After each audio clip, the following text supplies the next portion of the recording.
Just a few days ago, my mother's sister, who lives with our grandparents in Kumamoto, came to visit us at home. At the time, we were watching Terminator 2 on TV. As you know, there is a scene in the film where a nuclear bomb drops and children in a playground get burned to death. We were watching that scene and saying, can it cause the skin to get peeled off like that within seconds? Scary. On hearing us say it, my aunt suddenly started telling us a really bizarre story. My aunt's eldest daughter gave birth to twins not too long ago, and she had quite a difficult delivery. She had to be hospitalized for 2 months before the babies were due because of her health issues, and gave birth to them earlier than the due date by cesarean section. The mother and her children are alive and well now, but before the surgery, my aunt spent many sleepless nights worrying about them. One day, when she returned home from the hospital, she received a call from someone. It was a call from an old childhood friend. As children, they used to live close to each other, until later, the friend moved away. But because they were really good friends, they stayed in touch for a long time. However, for the past 10 years, my aunt hadn't heard from her at all. My aunt was so happy to hear from an old friend, especially at a time when she was mentally and physically worn out from worrying about her daughter. She was about to tell her friend what had been happening to her lately when her friend told her that something totally unexpected. Kei-chan, my aunt's name, do you know that I am a god now? I am saving a lot of people. If you ever need any help, you can always call me. I know I would be able to help you. Her friend sounded as cheerful and pleasant as my aunt remembered her to be in the olden days. Because her friend was telling her these things casually like it was the most normal thing in the world, my aunt didn't quite know how to react. "Oh, I see," was all she could utter. But that night, as she lay in bed worrying about her daughter and unborn babies, even that bizarre phone call from her friend felt like a shining ray of hope from heaven. Maybe it's some kind of fate that I got a call from her tonight. I will call her again tomorrow and ask her for help, she thought to herself. Feeling like she finally had someone to turn to for help, she felt calm and relaxed for the first time in many days. She was able to fall asleep peacefully at last. That same night, she had a dream. Her daughter and her childhood friend as a young girl were in it. Her daughter was somehow not carrying a baby, and the three of them were happily playing together. Her friend was smiling and they were playing in a field full of flowers. It seemed like a very happy dream. They were playing catch with a mari, a traditional Japanese ball. When the mari came flying to her, she caught it and hugged it to her chest.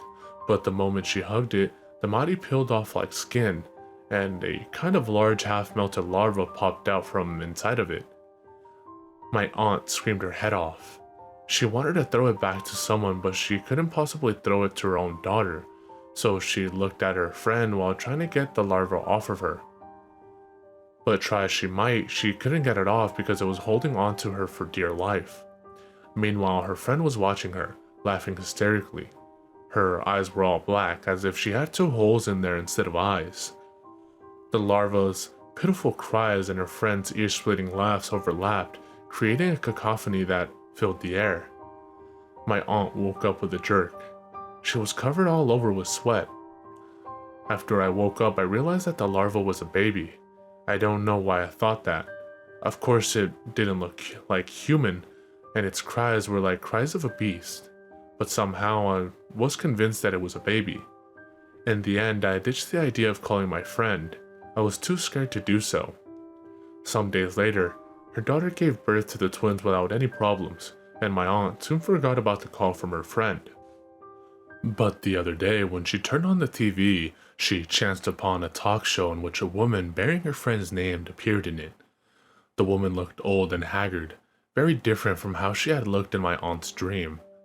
Remember that news story?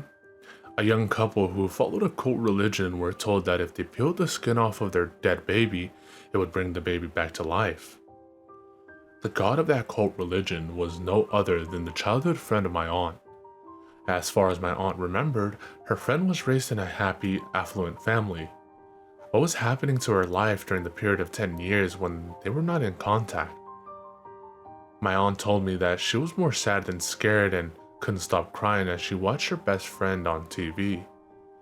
I wondered what the outcome would have been had my aunt sought help from her.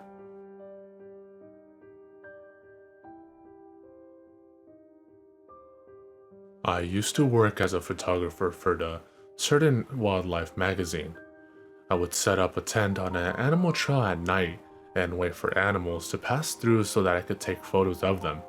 I would also use a remote camera with an infrared sensor. Due to the nature of my work, spending time alone in the mountains had never been an issue for me until that time. It happened when I climbed up Okichi Chibu Mountains along a stream.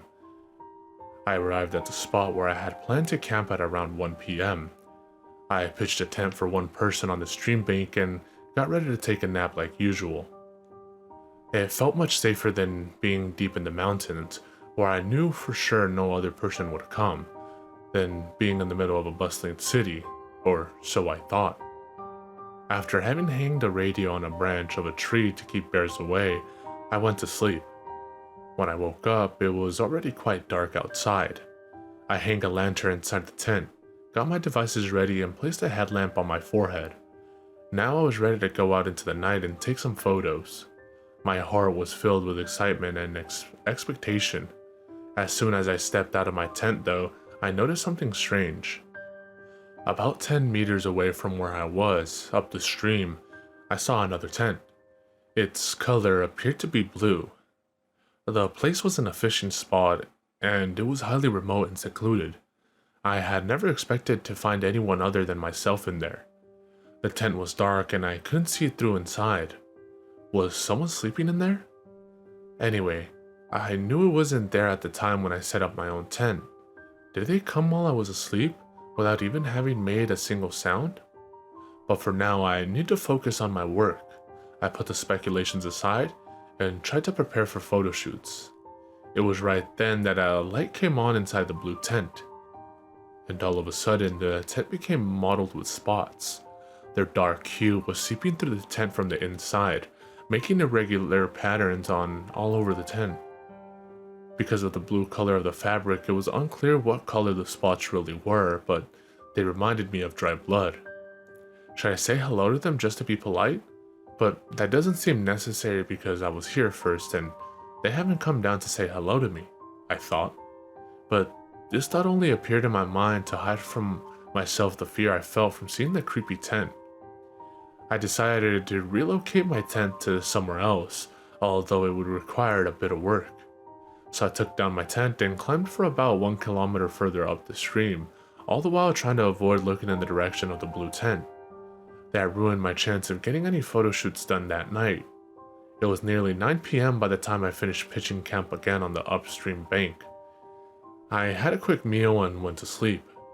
It was still May and the air was cool, but I woke up unexpectedly in the middle of the night, drenched with sweat in my sleeping bag. It was around 2 a.m. As the air inside the tent felt stuffy, I opened the zip to let some fresh air in, and my heart stopped. That blue tent from earlier stood right in front of me. What the? The light came on inside the tent, and it became mottled with spots. I saw the shadow of two hands spreading fingers and reaching out.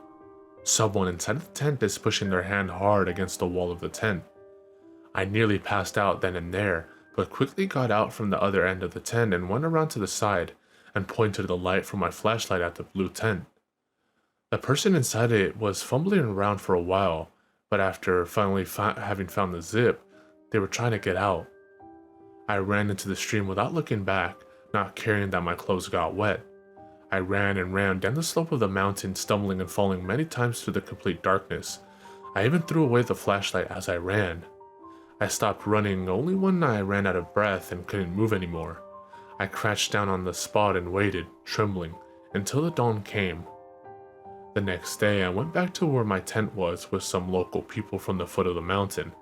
As I had seen on the previous night, there were my tent and that blue tent standing side by side, but the blue tent now looked so much older than it did before, to the point that it was actually in the process of decaying. Inside the tent, we found some remains of a man who was later found to have been dead for over 10 years. Since then, I stopped taking photos of wild animals, and I have never been anywhere near mountains. This is the end of my story, and everything I told you is true.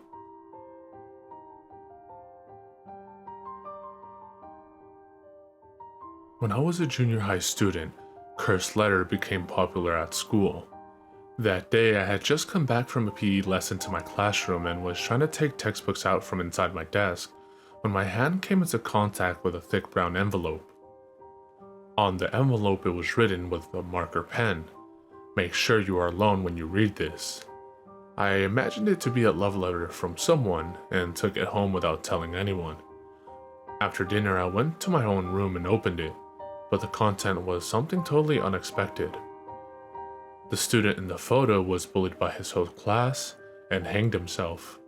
In his suicide note, he wrote that he would turn into an evil spirit once he died and would curse to death all the students who bullied him, as well as the teacher who was in charge of the class because he ignored the bullying. The person who reads this letter must offer up an incense stick to the dead student and keep praying in their heart, "Blank Kun, may you rest in peace." Note, Kun is an honorific. Until the incense stick turns into ashes. Once you have done that, write down your own name on the other piece of paper and give this letter in secret to another student who has not yet prayed for the dead student. You can tell your teacher or parents about this, but in that case, you will run the risk of not appeasing the spirit of Blank Kun. As a result, you may suffer some misfortunes. Those words were written on a dingy writing paper, and the other paper already listed the names of half my class. The name at the bottom of the list belonged to a girl in my class whom I had barely spoken to before. It appeared there was a pattern as to how the letter was being circulated. The person who read it would always pass it on to another person of the opposite gender. At this point, I could still have just ignored it. But as soon as I saw the photo that was enclosed with the letter, I felt shivers run through my entire body. It was an old, faded Polaroid photo, and it showed a ghastly pale face of a boy, with white cotton stuffed in his nostrils. For some reason, his eyes were wide open and his opaque gelatinous eyes were staring at something. This boy is dead, but he is staring at something, although I have no idea what. I couldn't take my eyes off the photo and realized that I must do whatever the letter was asking me to do.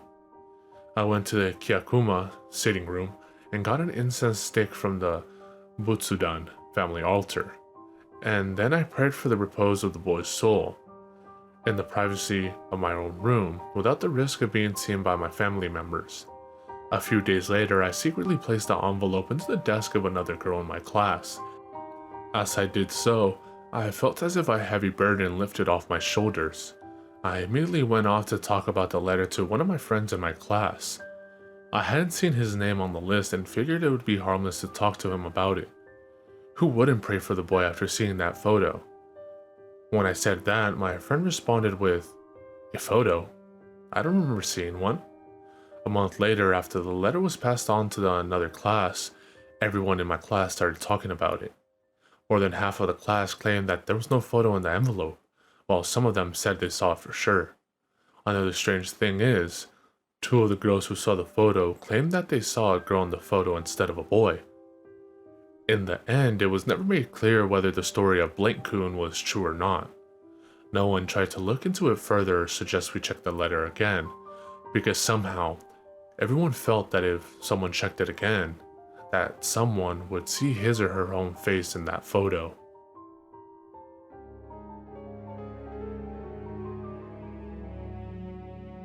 I use a calendar every day to manage my schedule. That day, too, I was writing plans down on the calendar, but something looked different from usual. I looked at it carefully and found that some slight changes had been made to the plans I had written down before.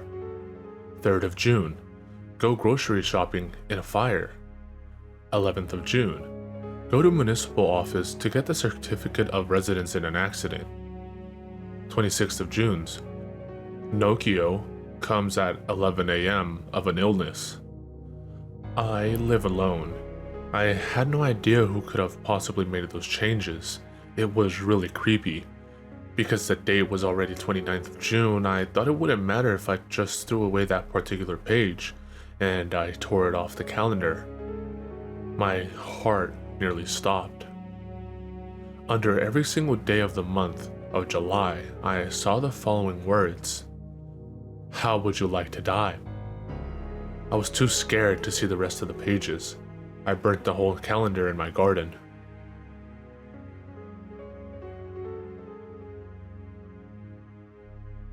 There was a telephone at my workplace which almost never rang. It was something that had remained from the days when the company had more departments. The line was alive, but no one ever used it to make a call, and when on rare occasions it received calls, they were all wrong numbers. One night I had a lot of work to do and I was staying in the office until late. It was weekend and I was planning to go out for drinks, but something urgent came up and I was forced to work overtime. Somehow or other, I had managed to finish the work and I was getting ready to leave when that phone rang. Again? I thought.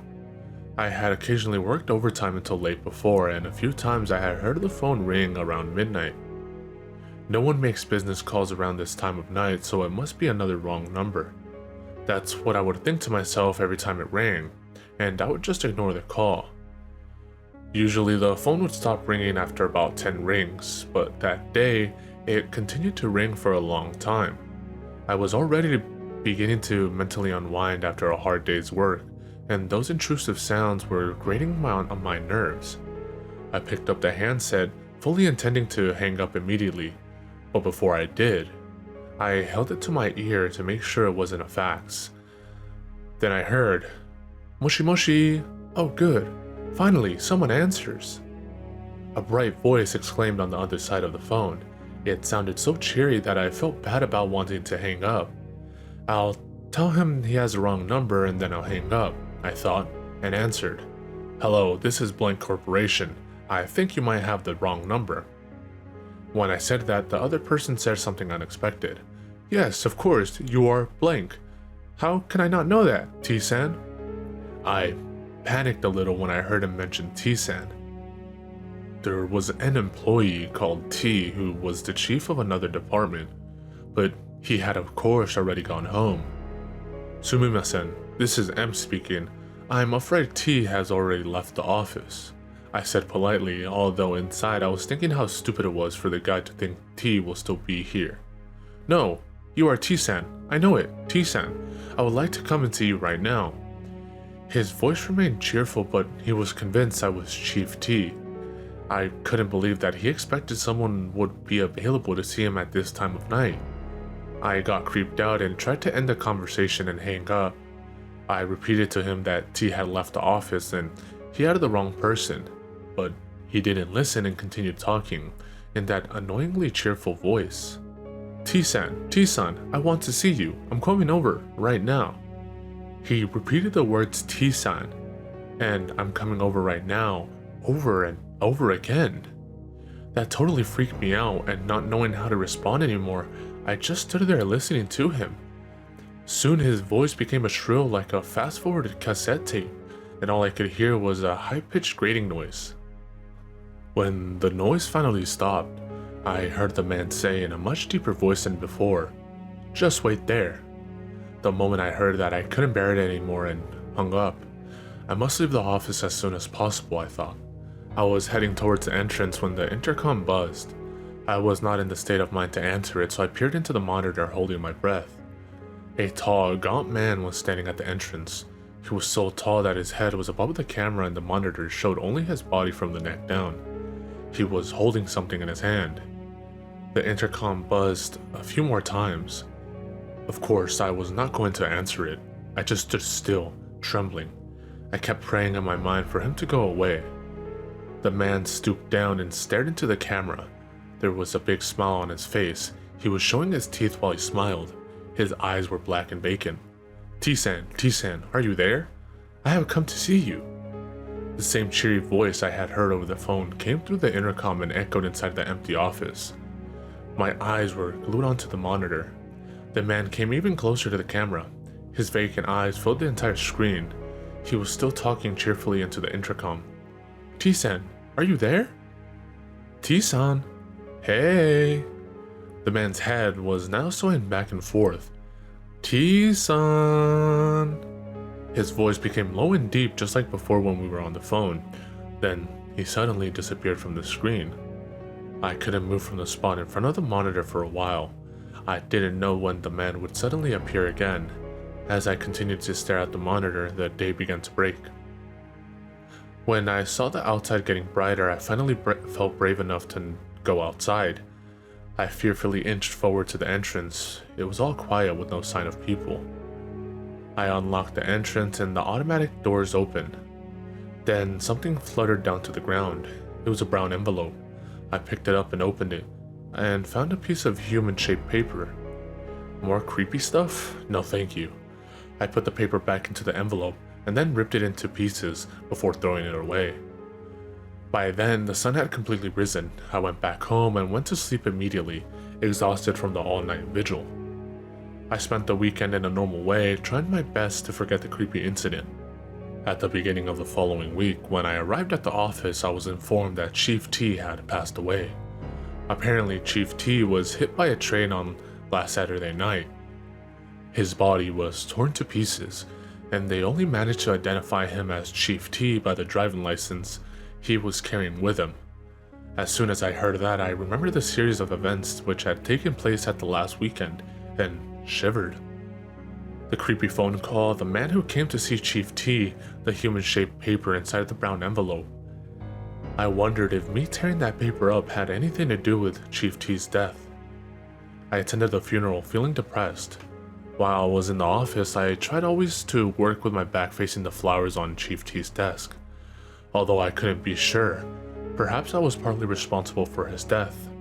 This vague sense of guilt continued to torment me for some time after Chief T's death.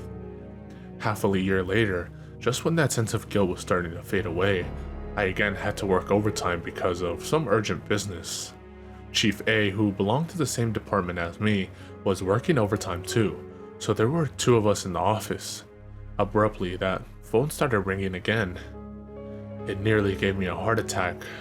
I was even beginning to forget about the incident half a year ago, but hearing the phone ring again brought back all the memories. Chief A, oblivious to my pale face, went over to the phone muttering, "So annoying," to himself. Before I could stop him, Chief A picked up the phone. "Hello? Blank Corporation, A speaking," Chief A said in a quizzical voice. I tentatively strained my ears to catch Chief A's words. "This is A speaking, not M. What business do you have with M? I see. In that case, I will relay your message to him." What? Please excuse me.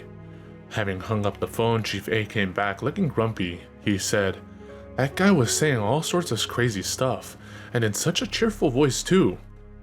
I got mad and hung up on him. "You are M-san, aren't you?" he said. I told him I was A, but he wouldn't listen. But in the end, he said he wanted to leave a message to M-san. "I'm sorry about what happened to T-san," he said. I was like, "What?" And he went, "M-san could have come instead of him, you know? What the hell was he talking about?" I tried to look nonchalant while I listened to Chief A's story. A few days later, I quit the company. Who was the caller? Did Chief T die because of me? I still don't know the answers to this question.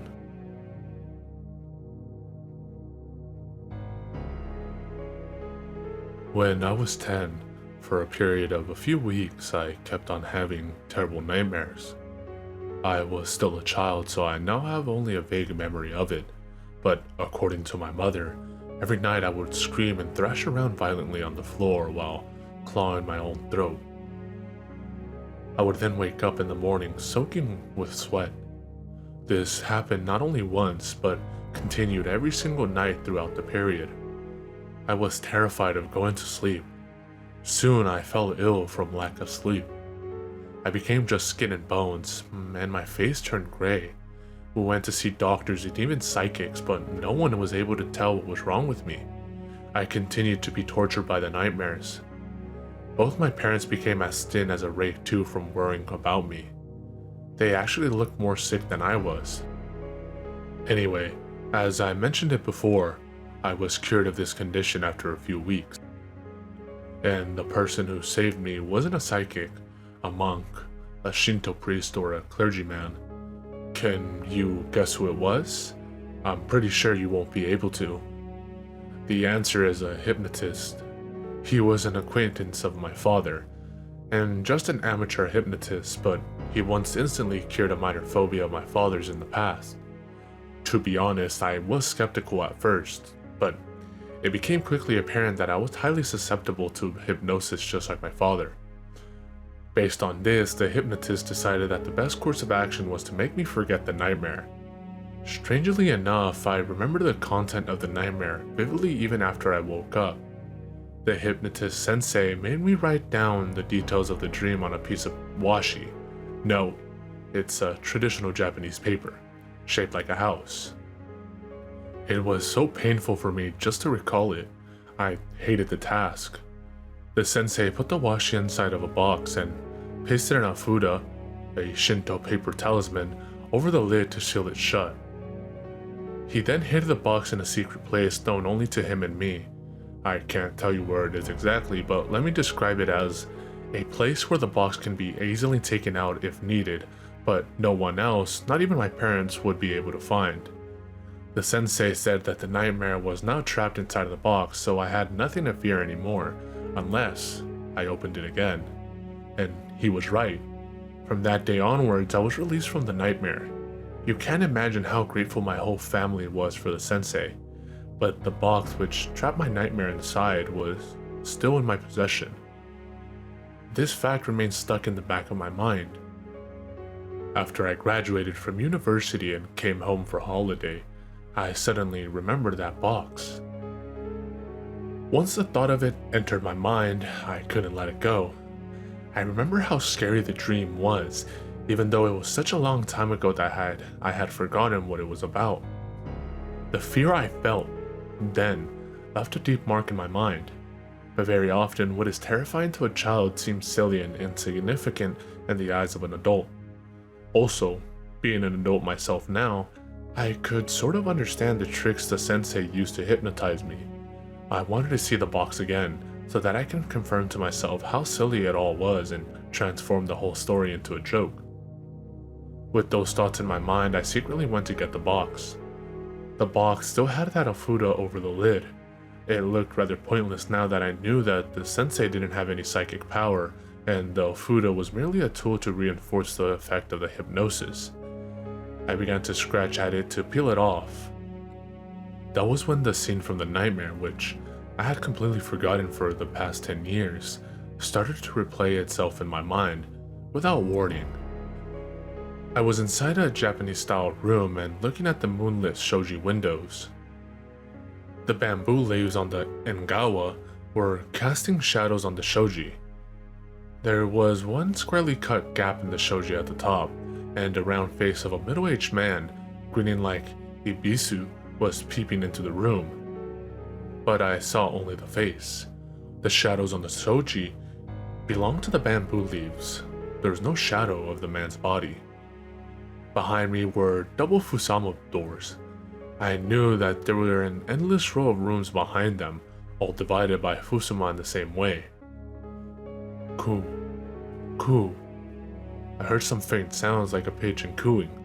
This was then followed by sounds that went bang bang bang. The sounds were growing louder and louder. Someone was rapidly approaching me, dashing at full speed, opening a fusama after a fusama. I heard a man's deep voice giggling and squealing with ecstatic joy. Those noises were getting louder and louder. I became paralyzed with fear. I must not turn around. That was the only thing I was sure about. Bang! Finally, the fusama opened right behind me. The thing drew near me and breathed on my neck from behind. The breath reeked of raw meat. It did that intentionally, I thought. Then the thing began to speak, whispering low into my ears. The box fell from my hands. Thud. I came back to my senses as the box hit the ground. I put the box back to its secret place and went home. So even now, the box is still in there, with my nightmare trapped inside it.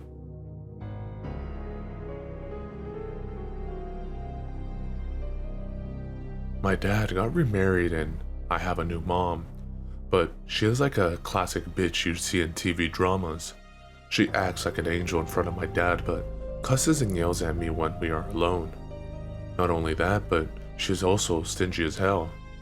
For example, some time ago, she turned an empty plastic bottle into a toothbrush holder, and my dad complimented her for being creative. She looked so smug about it. How stupid can she get? That day, my dad and the bitch were away on a trip, so I invited my bestie to sleep over at my place. We both love scary stories and searched for them on the internet together, but soon we got bored of normal ghost stories and started looking for more dangerous stuff. That was when we stumbled upon a site which taught you how to cast cursed spells. One method I found there was called How to Cast a Curse on Someone You Hate and Make Them Suffer. I think you may already know it, but I will write it down how it's done. First, in the middle of the night, take a 10 yen coin and some hair strands of the person you hate, and put them into a plastic bottle. And then you must chant blank, the name of the person you hate, then die several times. And really feel the words as you seal the bottle with a cap. Finally, take the bottle to a shrine and bury it in the ground. This will set the curse in motion and cause the cursed person to suffer tons of misfortunes. To be honest, it sounded like something made up by a kid, but this spell sounded easy compared to other ones that needed some special items such as blood of a cat and the carcass of a mouse. I felt there was no harm giving it a shot. I decided to use that bottle that the bitch had been using as a toothbrush holder. I took her hair strands from her pillow. My bestie was a little fearful, saying, "You shouldn't do that. What if it really works and she really ends up getting cursed?" But I went ahead and did it without hesitation because, seriously, I couldn't care less if the bitch died. The moment I put the coin and hair into the bottle, I felt something change into the air, although I am no psychic. "I don't care which god helps me, but please kill that bitch for me," I prayed, and placed the cap on the bottle. There was a shrine behind my house, so I went there straight away and buried it in the ground.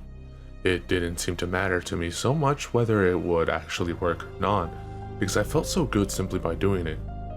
For some time after that, it seemed like the curse wasn't taking effect, and the bitch continued to make my life a living hell. But maybe about a week later, I saw her accidentally cut her hand with a knife while cooking. "What are you looking at? Get the hell out of my sight," the bitch yelled at me, and I gave her a "it serves you right" smile as I walked away. The next day, the bitch fell from the stairs and sprained her ankle. 3 days after that, she fell again from the stairs, hit her nose, and broke it. The curse was definitely working. I told my bestie about it, but she somehow didn't look pleased. She only quietly said, "You can't put a 10 yen coin into that bottle." What the hell is she talking about? I thought at the same time, but when I went home and tried to put a 10 yen coin into a bottle that was the same type as the one I used for the spell, the coin didn't fit into it because it was too big. My bestie said she wanted to tell me about this ever since she realized it, but she was too scared to do so. How did the coin get into the bottle without a problem before? I somehow have a bad feeling about this, so I might go to the shrine now and dig up the bottle.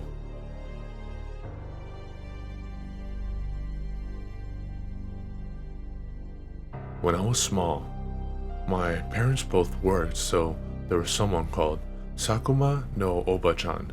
No, Oba-chan means an aunt or middle-aged woman.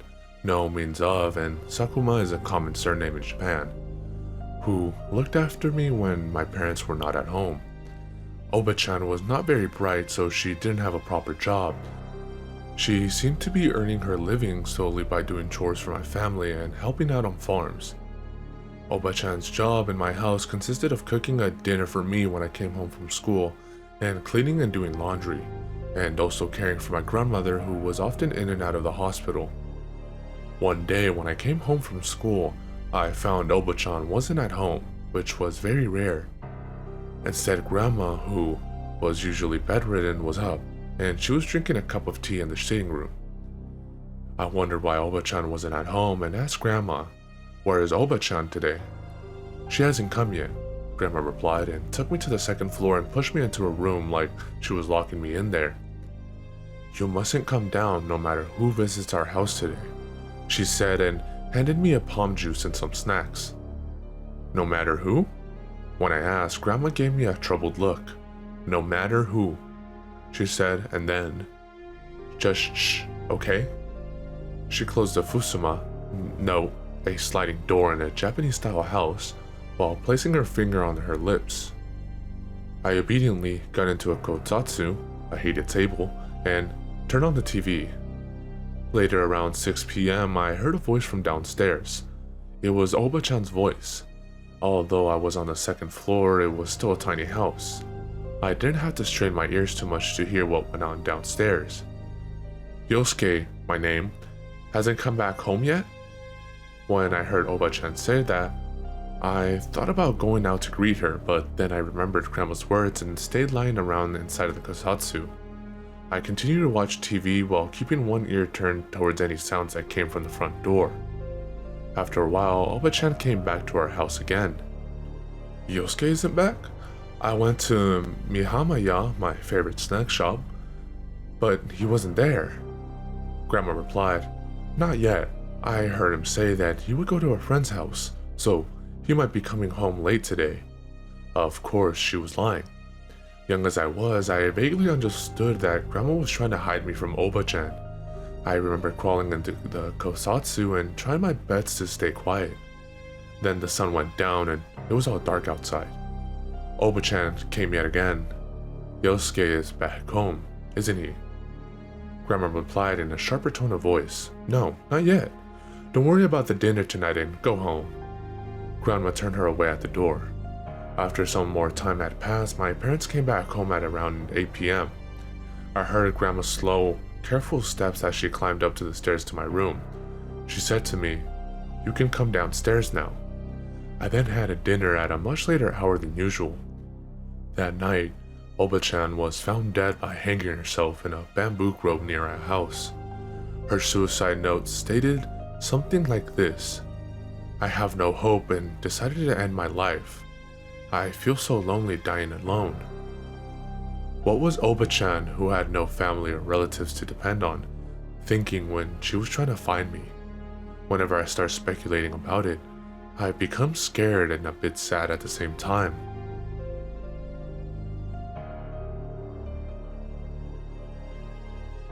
When I was at elementary school, there was a girl called W in my class.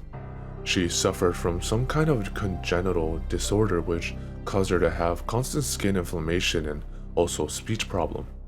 She was quiet and was always reading books on her own. Although she didn't have any male friends, she was always somehow surrounded by girls. Once, when we were staying at a ryokan on a school trip, a friend of mine suggested we visit the girls' bedroom. I said sure, but we decided we should do it in secret so we could give them a surprise. And so off we went to the room where the most popular girls in our class were staying. We opened the door quietly. I don't remember how we opened it, and were met with a horrifying sight. W-san, no, san is a honorific, sat on the floor hugging her knees to her chest while the rest of the girls from our class stood all around her, forming a circle. The girls were all yelling verbal abuse at W-san, saying things like Buddha, pig, and Yakedo Yaro, bitch with burns. Then the prettiest girl in the class said, laughing, "Now it's time to take off her wig," and reached for W-san's head. The next thing we knew, W-san's entire hair was in the girl's hand. W-san's condition was such that she could not grow hair, and she had to wear a wig. None of the boys knew this fact. As I sat there in a state of complete shock, the girls continued to attack W-san by doing stuff like kicking her and singeing the wig with a lighter. W-san emitted hoarse groans. She couldn't call for help even if she wanted to. My friend and I were so scared that we left before they noticed us. The next day, W-san and all the girls were sightseeing in Kyoto together as if nothing had ever happened. That was what scared me the most. Years went by and one day we had a class reunion. By that time, W-san had already passed away. I finally found the courage to ask the girls about what had happened during the school trip. The prettiest girl I mentioned earlier was there and responded to me by saying, "What does it matter if that piece of shit dies?" I am afraid this might not be the kind of story you had expected to read on here, but this is the scariest experience I had ever had.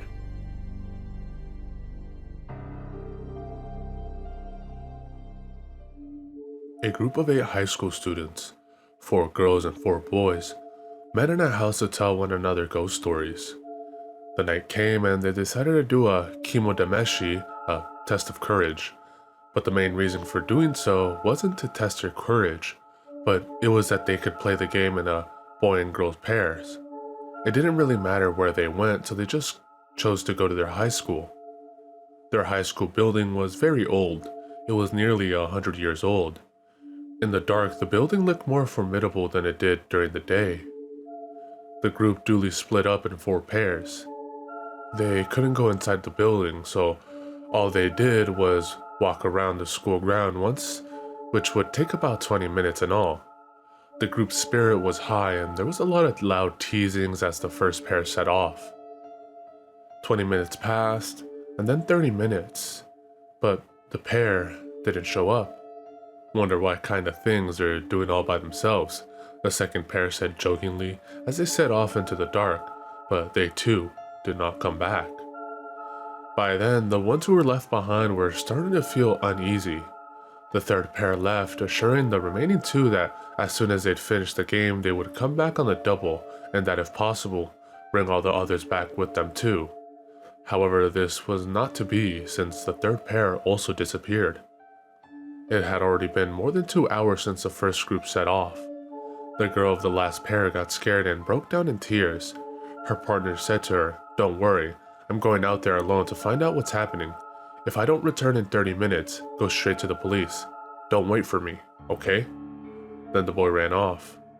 He did not come back either. Even so, the girl, crying, waited for an hour before going to the police. The police accompanied her back to the school, but at first they could not tell where all the boys and girls were gone. It was when the sky was beginning to get lighter that they reached an old disused gymnasium.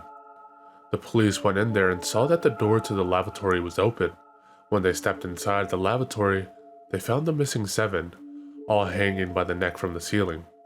All of them were dead. From what the surviving girl testified, those 7 had no reason to commit suicide at all. But they could not find any evidence of murder, so in the end, the incident was dismissed as a case of mass hysteria. The curious thing is, the school was not known for any ghostly stories.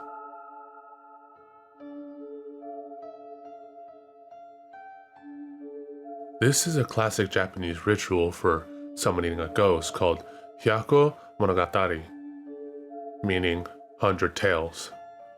The modern version. Prepare 100 candles. You will need a group of people up to 100 in number. Sit in a circle, light all the candles and place them at the center of the circle. Make sure the room has no source of light save that of the candles. One by one, tell one another ghost stories. As each story ends, blow out 1 candle. When 100 ghost stories are told and all the candles are put out, leaving the room completely dark, a ghost will appear in the middle of the circle. The ancient version. The ritual should be done at a new moon. Prepare 3 rooms, or if that is impossible, 2 rooms will suffice, adjacent to each other. Preferably these rooms should be arranged in a way that they draw the shape L when viewed from above. The room in which the group should gather should be completely dark, the next room likewise. The third room should contain 100 andon, lanterns with a wooden flame and paper shade, and a mirror on a table. The paper which the andon is made of should be a blue in color. All participants should also be attired in blue, and all should enter the first room without carrying swords. Put away any other weapons and such dangerous objects from the room, although there were some who would adorn the room with a sword to ward off evil. When a story is told, the storyteller has to grope his way in the dark to the third room, where he is to put out 1 andon, look himself in the mirror, and return to the first room once more. The group are allowed to continue storytelling while the previous storyteller is away. The stories here do not have to be only about ghosts or monsters. They could be stories of enigma or a curse. When all the stories are told and the true darkness descends, something supernatural will happen. In reality, when they used to perform such ritual, they often stopped at the 99th story and waited until the daybreak. It was because the true purpose of the ritual was to test one's courage, and they did not want the risk of actually summoning a supernatural being.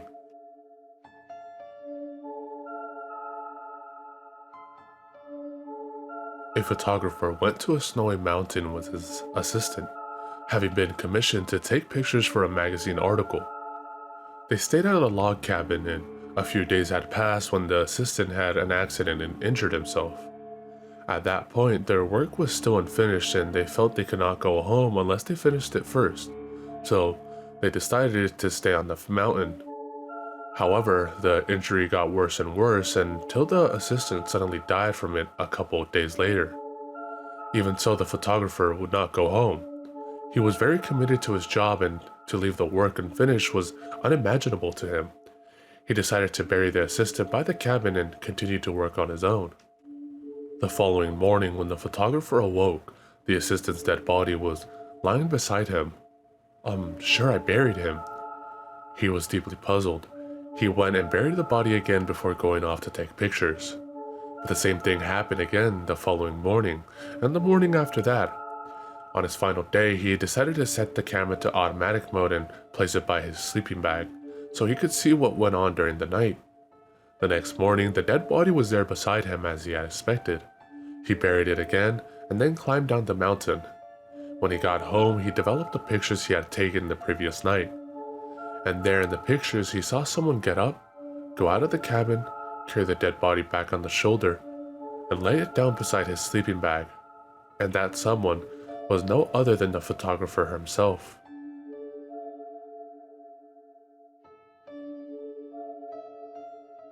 Once there was a family of 4: father, mother, a son, and a daughter. The father and mother had grown cold to each other in recent years and were arguing all the time. In spite of that, the family planned to go on a holiday, but the day before the holiday began, the couple had a fierce fight again. The father this time got out of control and murdered the mother. The next morning, the father left home for the holiday with the children, as if nothing had happened. After some sightseeing, the 3 of them sat down to rest. Then the son looked quizzically at his father and asked, "Daddy, why have you been carrying Mommy piggyback all morning?"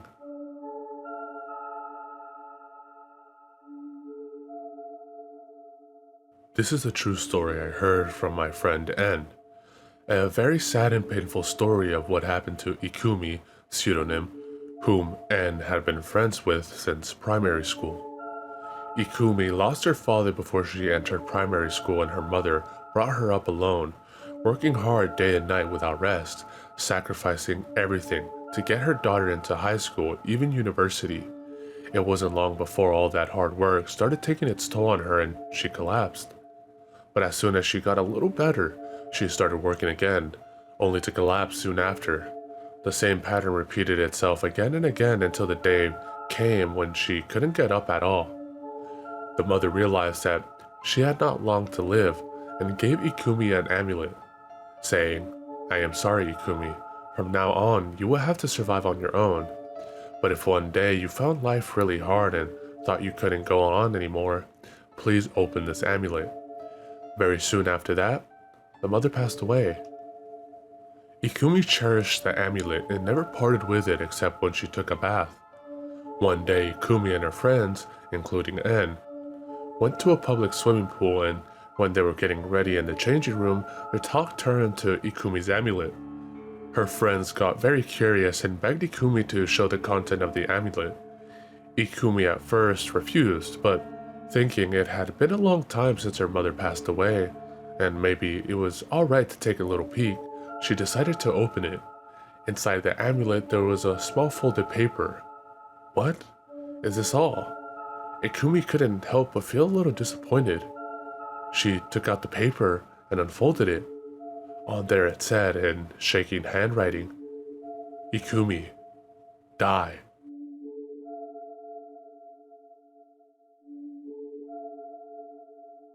This is what actually happened to me, so there isn't going to be a clear-cut explanation at the end, but it scared me out of my wits and I thought you might be interested to hear it.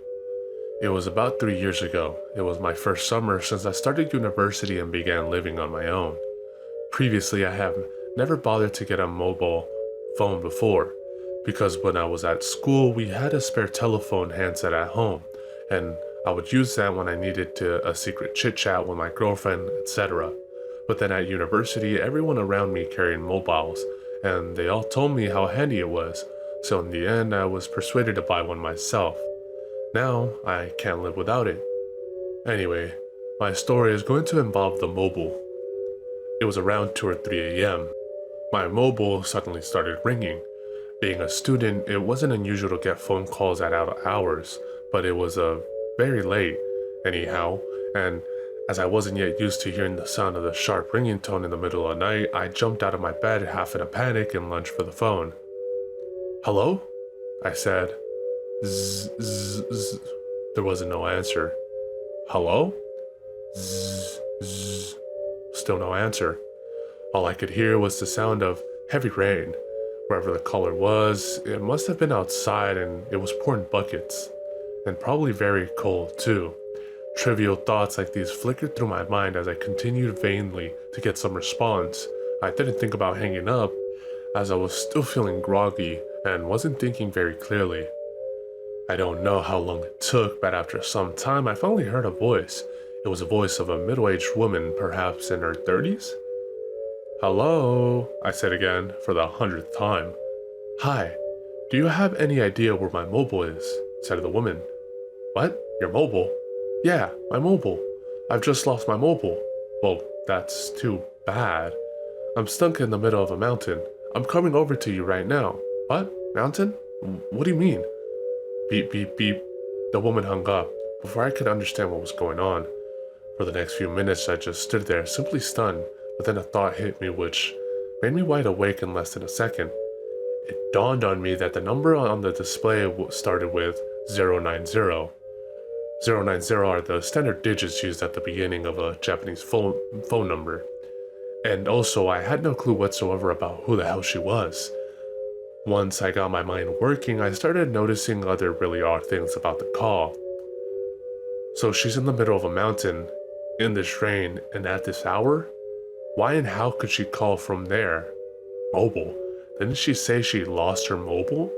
Was that the mobile of someone else she was with? How did she get to the mountain in the first place? By car? But I could hear it was raining like mad. Was she outside? Why? How? What? Now I was really beginning to panic. Then I remembered her last words and felt my body go cold all over. "I am coming over to you right now." In a flash, I was out of my room and was dashing towards my friend's house. There I stayed up with my friend all night, with all the lights in the house turned on. What happened the next morning is the most terrifying part. I was naturally very tired from the lack of sleep and so tried to go home and get some proper rest. But when I arrived at my front door, the whole area was covered with someone's footprints, all wet and muddy. And there and then, I changed the mobile settings so that I could block that strange phone number. I then went straight back to my friends to sleep in there. That's the end of my story. Soon after the incident, I broke the mobile phone by accident and lost all the data. To this day, I still don't know what that call really meant. Whoever the caller was, a ghost or a psychopath, it was truly an unnerving experience to me. When I tell this story to my friends, they all say I should have returned the call, but if they had been in the same situation, I bet they wouldn't have the guts to do that either. Some things are best left alone. As the old saying goes, the wise man never allows himself to be in danger.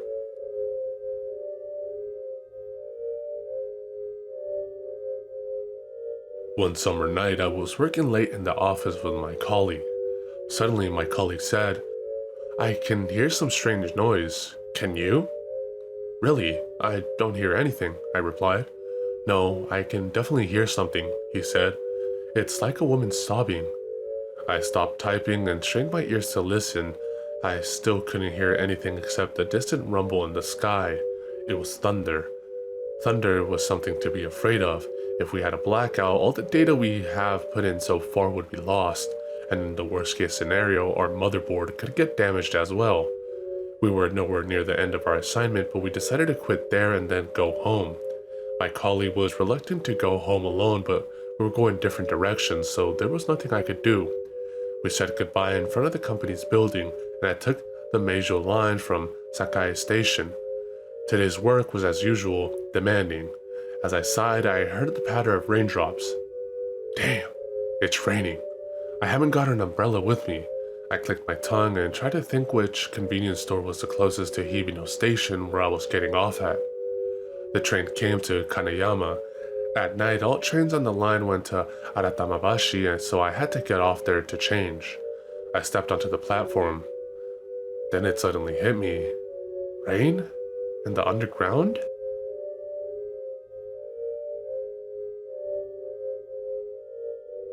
One summer, 4 friends went to the beach.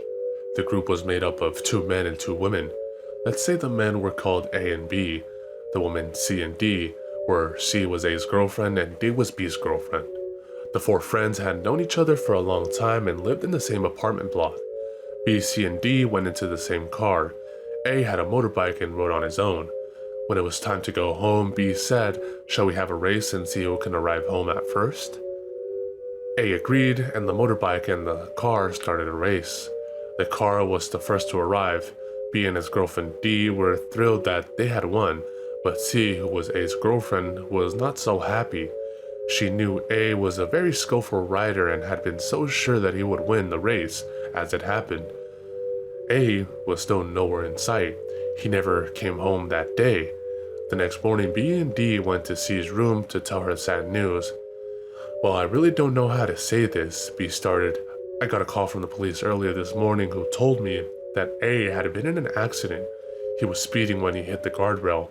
He died in an instant." This was terrible news to C, who loved her boyfriend very much, but B and C had something even more shocking to tell.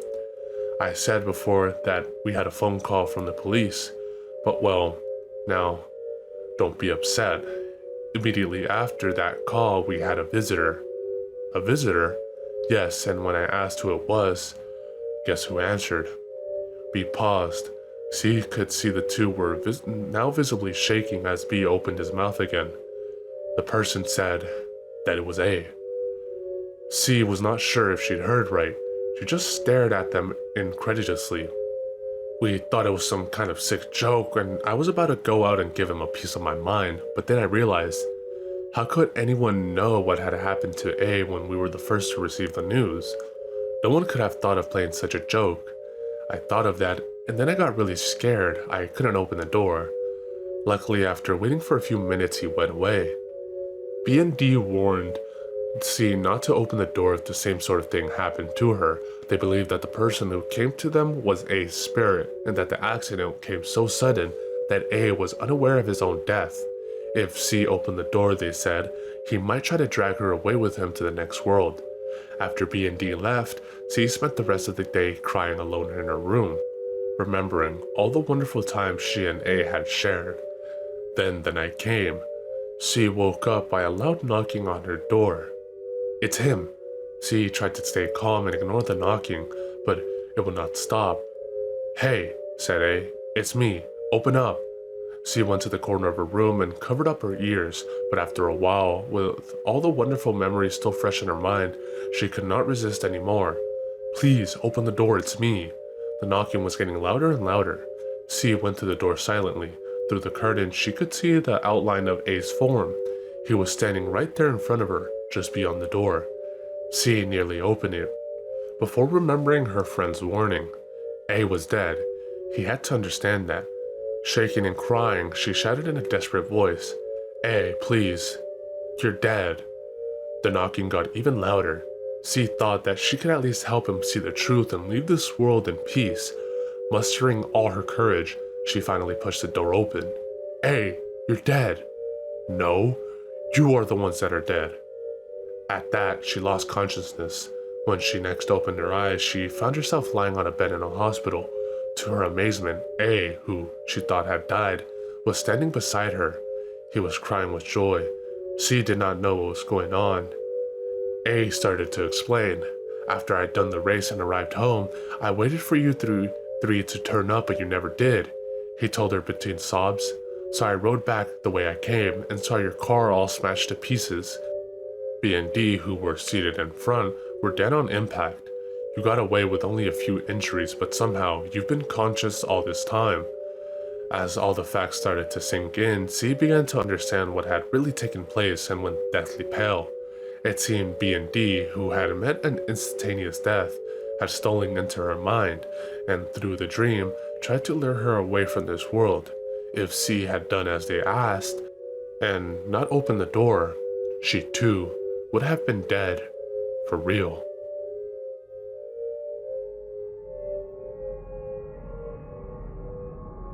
I am a psychiatrist, and the other day I encountered a case which sent a chill down my spine. Some time ago, a new family moved in my neighborhood, a couple in their 60s and their son, who was about 30 years old. The son was a so-called hikikomori, and was seldom seen outside his home. Naturally, I couldn't ask the family directly, but it was obvious that they had moved to the new place to escape from the social stigma. Days had passed and the son went out less and less until he would not leave the house at all. He was now a complete hikikomori. Every night the mother was heard screaming at him in his bedroom. When I sometimes chanced to meet the mother, she greeted me with a smile, but she always looked pale and haggard. A half year had passed since I last caught a glimpse of the son when his father came to me and said, "Can I ask you to visit us tomorrow?" I had never been involved with them personally or as a doctor, but since we were neighbors and neighbors were supposed to help each other, I agreed to come. The next day, when I visited them both, father and mother welcomed me at the door. "Please, come this way," the mother said as she led the way to her son's room.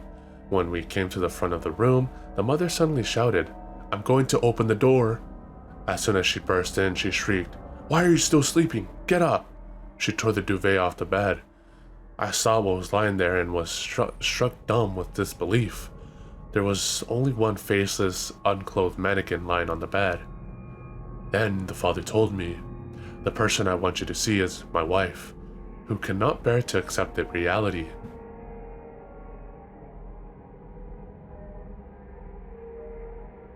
This happened to me when I was still at primary school. I was babysitting my little brother while our parents were out. We were bored, so we decided to play hide and seek. I became it and started looking for my brother. I entered my parents' bedroom and opened a wardrobe which was crammed full of clothes. I then thrust my hand into it when immediately another hand reached out from inside and gripped mine. I tried to pull him out, shouting, "Hey, come out," but he wouldn't come out no matter how hard I pulled. He was hiding behind all the clothes and didn't speak a word either, and I started wondering what was wrong with him. Just then, a voice called out to me from behind, "What are you doing there?" It was my little brother standing in the doorway. I panicked and shook myself free of the grip, and we rushed out of the house together. Needless to say, I couldn't go inside again until my parents came home. What was that hand? Did it belong to a burglar or...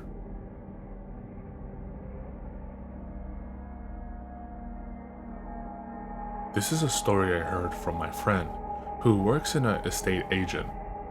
There was a flat he was in charge of, and one of its rooms always gave him a strange feeling every time he went into it. Something was not quite right about it, but he could not put a finger on what it was. Then one day he thought he had found out the reason. He spotted that the passage next to the room was about 1 meter shorter than it should be. He went to the end of the corridor and knocked on the wall. And from the sound being made, he deduced that there was a small space between the original wall and the one he was knocking on. He thought that was odd and decided to investigate further. Having first got permission from his boss, he pulled down the wall. I would have felt better if I had found a skeleton or something in there. My friend told me later about his experience. In reality, what he found inside was a certain word, repeated again and again, written all over the walls. Mummy, mummy, mummy, mummy, mummy, mummy, mummy, mummy, mummy. so the word ran endlessly in red crayon. In the end, they decided to put the wall back into place, leaving the place as it was, without erasing the words. After that, he promptly handed over the charge of the property to another colleague.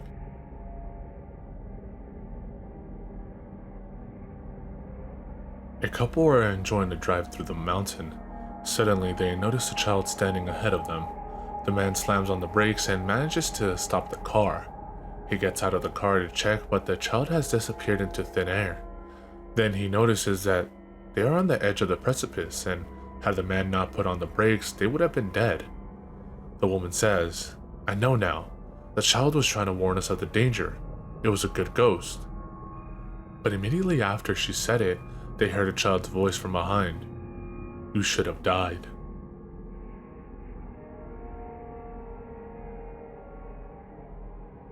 A child walking home from school is approached by a strange woman. The woman asks, "Am I beautiful?" Although her mouth is covered with an oversized surgical mask, the woman has attractive eyes and seemingly well-formed nose. So the child replies, "Yes, you are beautiful." "Even if I look like this?" says the woman, taking off her mask and revealing a ghastly red mouth which is slit from ear to ear. While the child is too stunned to move, the woman takes out a scythe from inside her coat and hacks the child to death. Kuchisake Onna is one of the most famous faces in Japanese urban legends. Details of her appearance and background and her method and instrument of killing differ from region to region. Above story is the most commonly told pattern. Her victims are almost always children. Ways to avoid getting killed by Kuchisake Onna. When asked, "Am I beautiful?" you mustn't give her a straight yes or no answer. Either way, you're done for. But give her ambiguous answers such as so-so, normal, or average. Run away while the woman is busy puzzling over the meaning of the answer. Sugar candy is the woman's favorite sweet. Throw it to her and you can get away while she drools over it. Chanting the word pomade 3 times would petrify her and buy the time for you to run away. Why pomade? The usual explanation for the woman's disfigurement is that it is the result of a plastic surgery gone awry. The surgeon who operated on her was wearing pomade and the odor of it was so strong that it made her sick. For that reason, chanting pomade to her would remind her of the traumatic experience, hence her reaction. Instead of chanting the word, you can also throw an actual jar of pomade at her, which is a more effective form of defense. Smearing pomade into your hair is thought to have an effect on her too. Her appearance. She usually wears a long crimson coat to camouflage the splatters of blood she gets from her victims. She is thin and pale-skinned, and about 20 years old of age. She always wears a surgical mask, but that is not so unusual in Japan, where some people wear such masks to avoid passing their cold on to others. Other rumors. Kuchisake Onna can run 100 meters in 3 seconds. She is one of 3 sisters. The other 2 sisters have split mouths too. She likes the number 3. She often appears in places which have 3 in their names.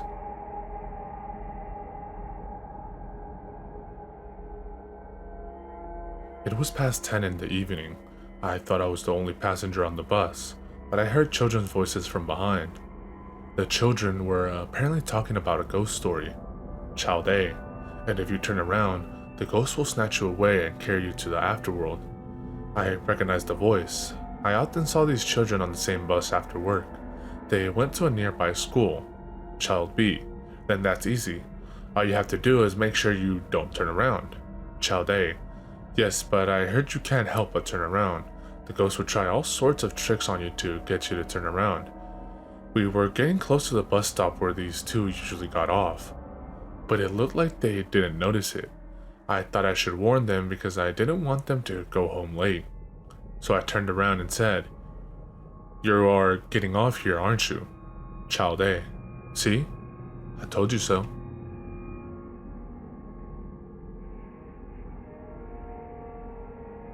This is a story from my childhood.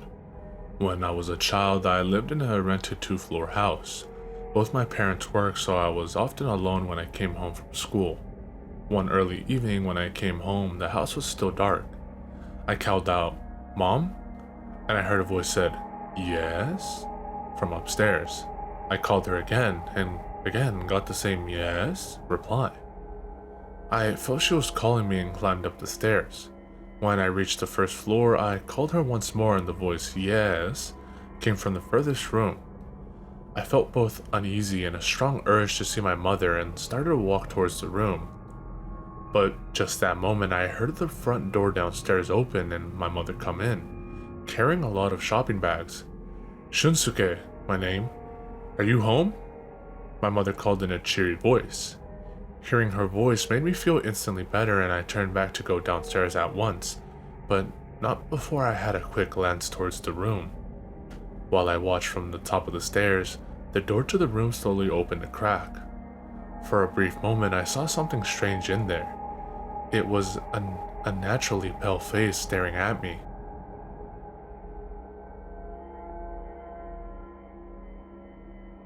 I went outside to put rubbish out this morning. At the front door, I met my neighbor who said good morning to me. I told her good morning too. It was only when I had gone back inside that I remembered that my neighbor had committed suicide a week ago.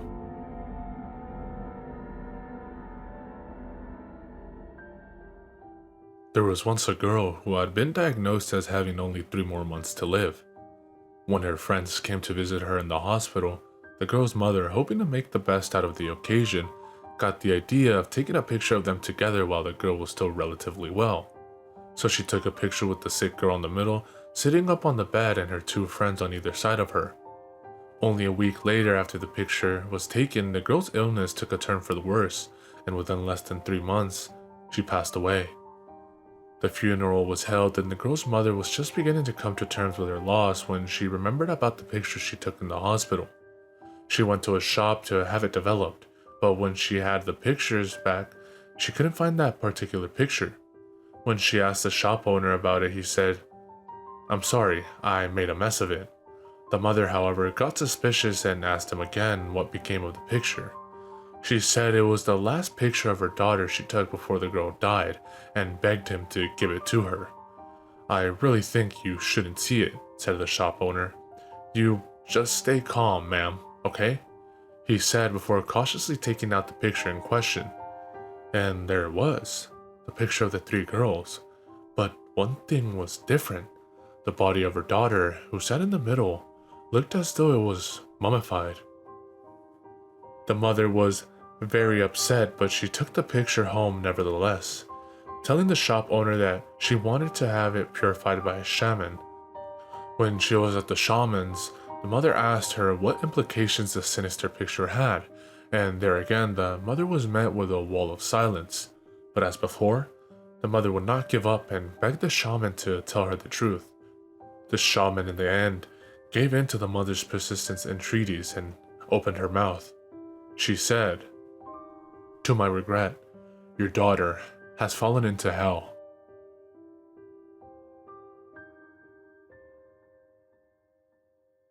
Prepare 4 panels of a mirror and 1 candle. Place the mirrors in such a way that when viewed from above, they form a square with each side measuring 15 centimeters in length and facing east, west, south, and north respectively. Turn off the light in between 12:46 a.m. and 1:13 a.m., that is for 27 minutes. Put the lighted candle inside of the square. Then, something very terrifying will appear in the mirrors.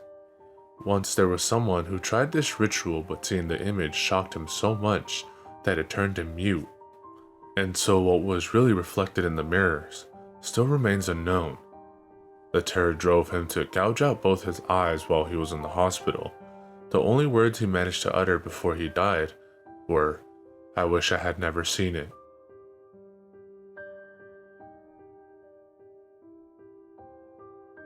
This is a true story. We were staying at a campsite inside a permanent tent. Each tent accommodated 8 people and there were 7 tents in total lined up in a row. My tent was the 7th one and it was positioned at the end of the row. One night I went out of the tent to go to the bathroom. When I came back and opened the door of the tent, I found no one inside, but I was sure everyone else was fast asleep. I thought, what? and went out again to make sure I was in the right tent, but the sign on the tent said number 8. What was I thinking? I'm in number 7. I thought to myself as I went to the one standing next to it. Yes, of course, I knew that number 8 didn't exist, but I was so scared that I convinced myself it was just a mistake and went back to sleep. By the next morning, the 8th tent had disappeared.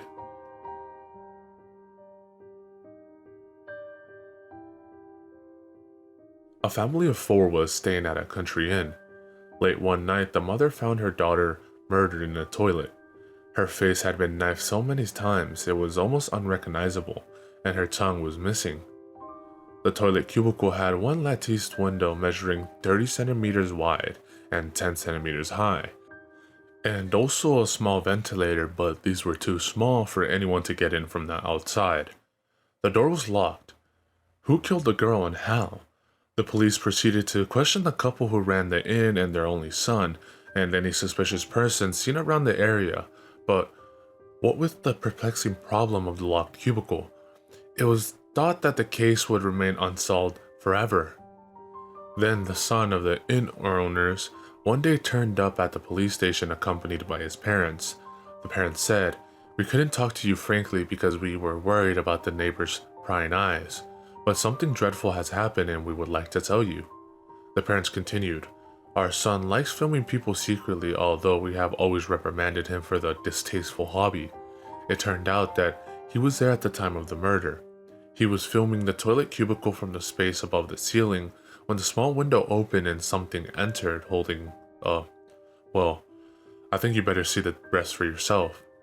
The son, when questioned about the videotape, suddenly lost control of his mind, apparently through reliving the horrifying experience of that night. Did the tape contain something so terrible that it would drive a man to madness? The sight of the deranged man deeply affected the police officers, and they dreaded watching the video even as one of them pressed the play button. The tape began with the girl squatting over the Japanese-style toilet. When she finished and stood up, suddenly a tiny figure, appearing as an old woman measuring about 15 to 20 centimeters, jumped in noiselessly from the window, bearing a glass shard in her hand. Before the girl had time to scream, her throat was slit, followed by vicious attacks on her face and then her entire body. When the girl expired, the old woman cut out the tongue and a section of the scalp from the dead body, and looking up at the ceiling, she uttered, "You are next." After that, the old woman disappeared through the window which she came from, carrying away both the bloody tongue and the scalp with her. Many police officers who watched this threw up, cried, or loosened their bladder on the spot out of sheer terror. The case in the end was not solved, but it is said that the police station still retains the videotape.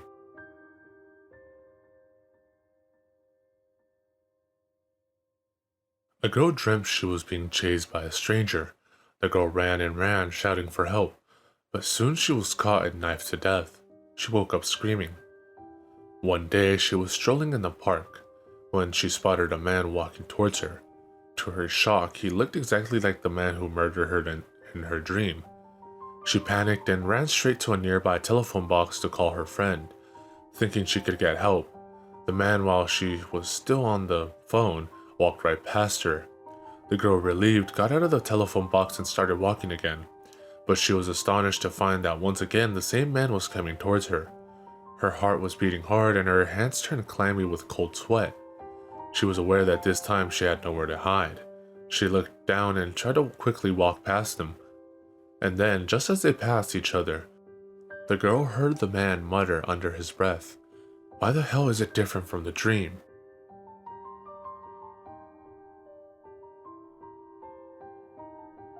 This is a story of my friend who has a powerful sixth sense. At the time of the story, she was living with her husband in the suburbs. One night she was waiting for her husband, who had gone drinking after work, at home, but it was getting late and she decided to go to bed. She dreamt that her husband's motorcycle crashed into a car and he died. She woke up and knew what had happened and the dream was true. He's dead, she panicked. But soon after that, she heard the familiar sound of the motorcycle engine from outside. The front door opened and her husband's cheerful, drunken voice sounded from the porch. He started explaining why he had come home late. My friend, who had been crying, became a little crossed. Grudging for the nonchalant way her husband had behaved. "You are really late. I thought you died from an accident," she said from her bed, raising her voice so that her husband could hear her. "Oh dear, so you've made your choice then," her husband said lightly, sounding almost as if he was teasing. Then came a complete silence. Minutes later, she got a phone call informing her of her husband's death. Later, she told me, "I think I threw away a chance God gave me."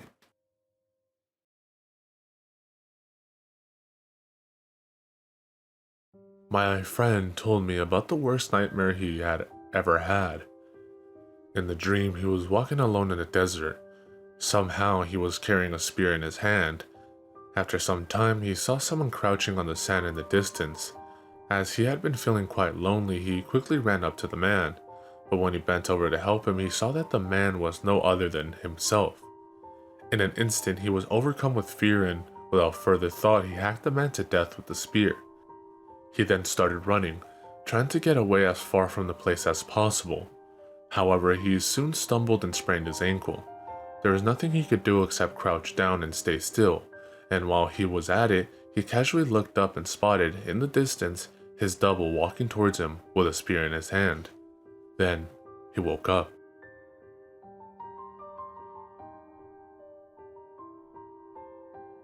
A family suicide occurred in the suburbs of Gunma Prefecture. We call the family Suzuki's just for convenience. A few months later, they decided to pull down the house in which the family used to live. A group of university students in Tokyo, calling themselves the Paranormal Research Group, heard about this and decided to visit the house before it was gone. The group consisted of 2 boys and 2 girls. When the group arrived, the house was already in the process of demolition. Inside was a total mess.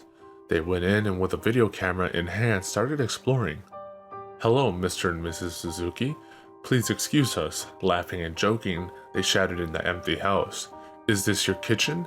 May I use your bathroom?" After some time, while the rest of the group were having fun, one of the girls began to feel scared and so they decided to call it a day. "Goodbye, thank you for having us," they shouted again as they left. They stopped the video camera and got into the car. On the way home, the other girl said, "Look, I found this ring in the house. We should keep it in our club room as a memento." The next day, the group got together in one of the boys' rooms to watch the video. "Hello, Mr. and Mrs. Suzuki. Please excuse us. Welcome." They froze. An unfamiliar voice which they did not hear when they were in the house was recorded on the tape. "Is this your kitchen?" "Yes." "May I use your bathroom?" "Go ahead." "Goodbye. Thank you for having us." "Don't go." Everyone fell silent. Then suddenly their mobiles started ringing all at the same time. They were all very alarmed but managed to calm down and picked up their phones. All that the 2 boys got was silence. The timid girl's call was also silent, but the girl who snatched the ring heard, "Hi, this is Suzuki. Please, can I have my ring back?"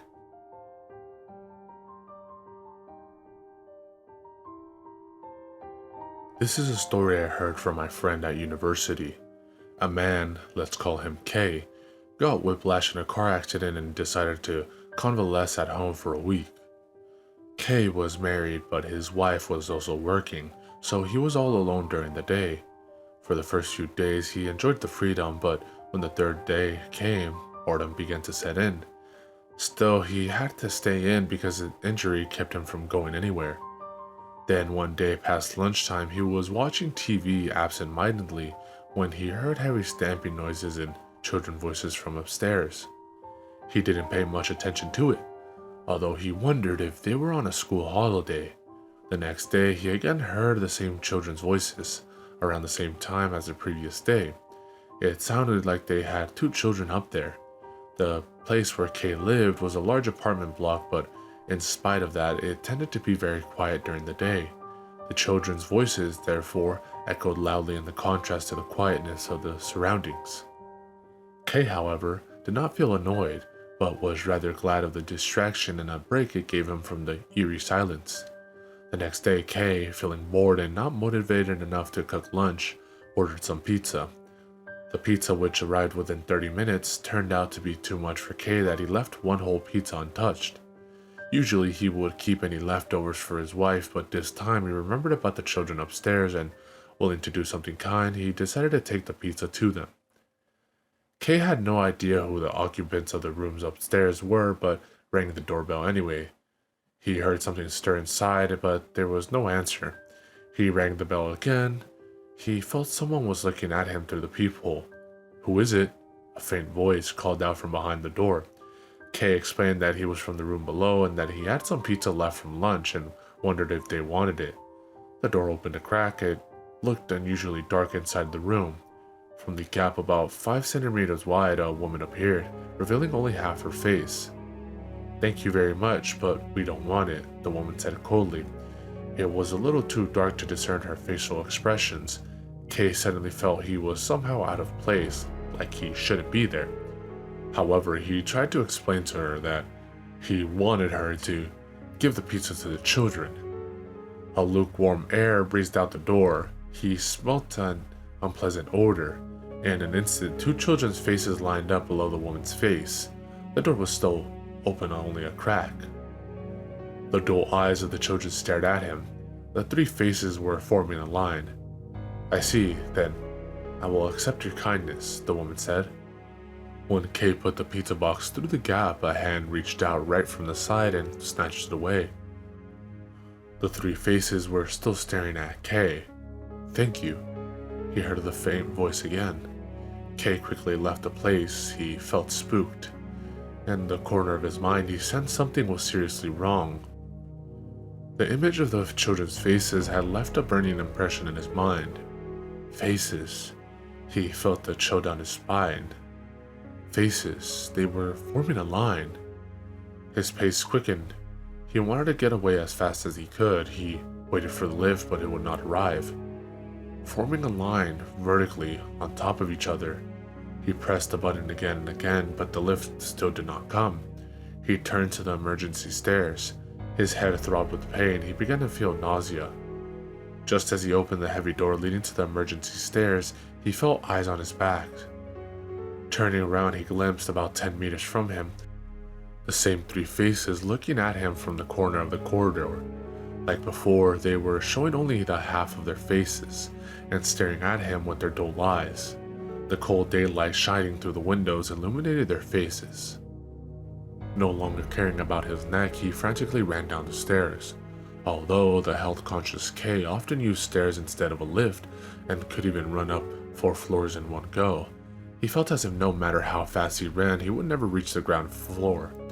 Faces lined up on top of each other. That's impossible. That means there are no bodies.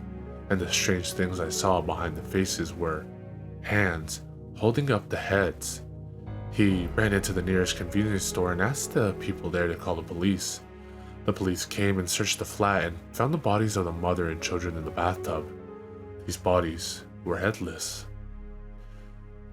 According to their findings, it had been 3 days since the heads had been chopped off the bodies, and the husband, who turned out to be the murderer, was found hiding in the wardrobe. Insane. He insisted his family was still alive. There was a terror in his eyes. The police did not know the source of his terror, but Kay knew.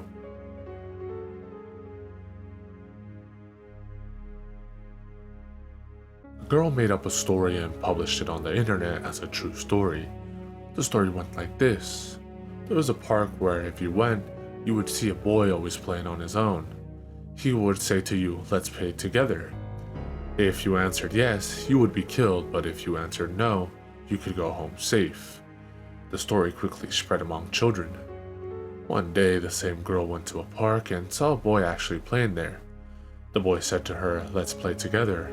The girl thought nothing of it and casually replied, "Yes," and the girl died.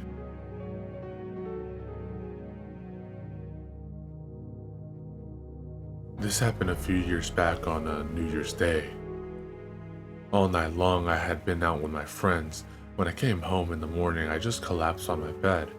Then I had a dream in which I was aware I was dreaming. In the dream, I was walking home and somehow all around me, on things like telephone poles and walls, posters had been put up with such words as "value your life" and no use crying over spilled milk in black calligraphic writing. The street I was walking in was totally deserted, and moreover, something that looked like blood was splattered all over the place. I was thinking, God, this is some creepy dream. I kept walking and was nearly home when my mother woke me up. She had a very serious look on her face and said, "Don't sleep in this room." "Why?" I asked. She replied, "Right now they have a Hotoke-sama, dead person, lying right above your room." We lived in an apartment block. I wondered if that was why I had a strange dream. Afterwards, when we were eating osechi, a New Year's dish, my father uttered, "It was a suicide apparently. He jumped from a building." When I heard that, I was really spooked. Did he regret his rash decision after he jumped?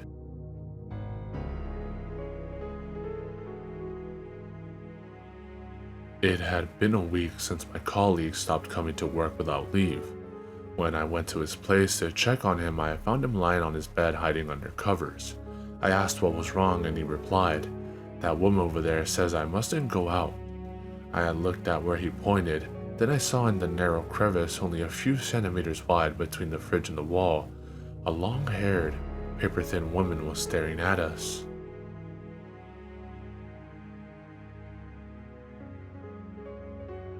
It was a cold night at the end of March. A man sat praying in front of a delivery room. "Please God, save my wife and child." The man's wife was having a cesarean section. She had always been physically frail, and they didn't know if she could survive the operation. Throughout the night, the man continued to pray for his wife and unborn baby. After what seemed like an eternity, the door to the delivery room swung open. The doctor appeared at the door saying, "It was a very complex operation, but both your wife and child survived. Congratulations." The man, crying with joy, rushed into the delivery room. However, what he saw inside was his wife laying dead in a pool of blood on the operating table, and his child who had dropped dead on the floor. "April Fools!" shouted the doctor behind him.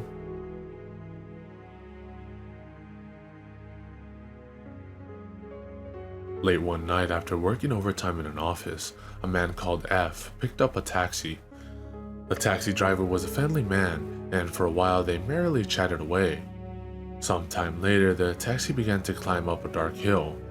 Now woods surrounded them on both sides, and there was no other car around. Then the taxi driver suddenly said to F in a serious tone of voice, "Listen, in this place, you mustn't look outside the windows. Got it?"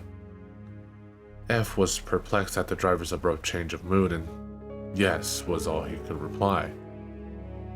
The taxi drove on through the woods. F began to feel uneasy and asked the driver, "Why shouldn't I look outside?" But the driver didn't answer. F was getting creeped out. It was just then he heard a strange groan coming from outside of the window beside him. F was startled and looked at the window in spite of himself. Then he saw spread out on the window a large angry face. When it saw F, it cried, "You are not the one." F lost consciousness immediately and could not remember what happened afterwards. Apparently, on that road on the hill, there was a hit-and-run accident long ago which had left one man dead, and the killer was still at large.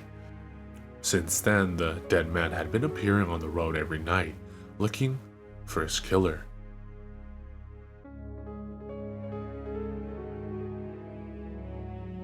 A few years ago, I suddenly remembered about a village I once visited. It was a friendly little village I discovered by chance while traveling alone. I stayed there overnight and received a most heartwarming welcome. For some reason, I don't know, I felt an urge to go there again. I have a good memory and was pretty confident that I remembered the way to get there.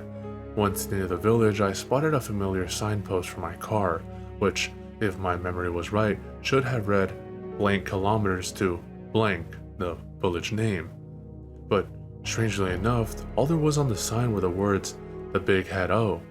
I had a bad feeling when I saw it, but decided to still drive on. When I arrived at the village, I found it deserted and all the houses buried in weeds. I was deeply puzzled and was about to get off the car when I saw, about 20 meters ahead of me, something that looked like a human with a very large head looming out of the bushes. What? What is that? While I was trying to figure out what was going on, I saw other similar creatures coming out all around me. Moreover, they started to come after me and moving in a grotesque manner, with their arms lying still against their side and their large heads swinging side to side. I was glad I hadn't left the car. I let the car run backwards and at lightning speed, and then joined the main road. Afterwards, I checked my map, but the location of the village I visited a few years ago and the place I went on that day were unmistakably one and the same. However, I don't think I will dare to go there ever again.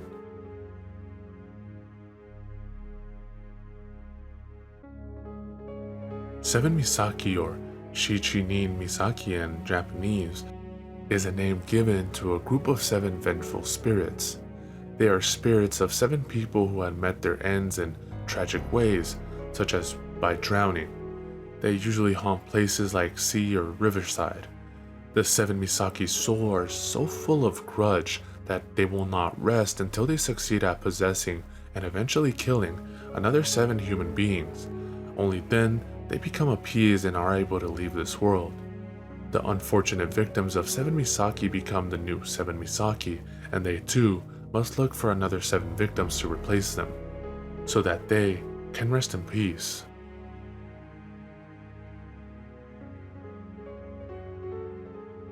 This happened when my aunt was living in a flat in Tokyo. My aunt was then studying to be a seamstress, and when she came home it would always be well past midnight. Her apartment block was an old type, built with wood and iron stairs set outside, which made a clanging noise whenever my aunt used them to go up to her room on the first floor. There was a room on the ground floor, just beside the iron staircase, and through its window my aunt would often see, on the way to her own room, a silhouette of a young woman with braided hair. The young woman always appeared busy cooking and doing some houseworks in spite of the very late hours. A year and a half had passed and my aunt's lifestyle had remained unchanged. She would come home late every night and see the young woman's silhouette through the window and hear noises coming from there, although she never got to see the young woman directly. One time my aunt was late paying her rent and her landlord came to her room for collection. They had a little chat, and while at it my aunt casually mentioned to her landlord about the young woman on the ground floor. As soon as her words were out, she noticed her landlord's face had gone pale. He left her then and there, as if he was running away, completely forgetting what he had come for. It was sometime later that my aunt got a chance to hear a proper explanation from her landlord. He said that the young woman whom my aunt saw was probably a ghost of the woman who committed suicide after she had an affair with a married man, which ended very badly. That room on the ground floor, he said, had been empty for years. The young woman's lover often visited her after midnight, so she would often prepare meals for him around that time. People should never have affairs, don't you think?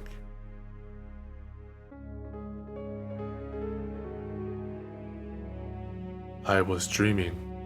Ever since I was a child, I was sometimes aware when I was dreaming that I was in a dream. This time was the same. I was standing on the platform of a dark, empty railway station. What a gloomy dream, I thought. Then an announcement was made in a dull, spiritless voice of a man. The train is approaching. If you get on it, something scary will happen to you. It sounded nonsensical. Soon the train came in. It wasn't a proper train, but rather like a monkey train you might see in amusement parks, and there were some men and women seated on it in a row. I sensed something unusual about the dream, but decided to get on the train just to see how much fear I could take. If I really found it too much, I could always wake up.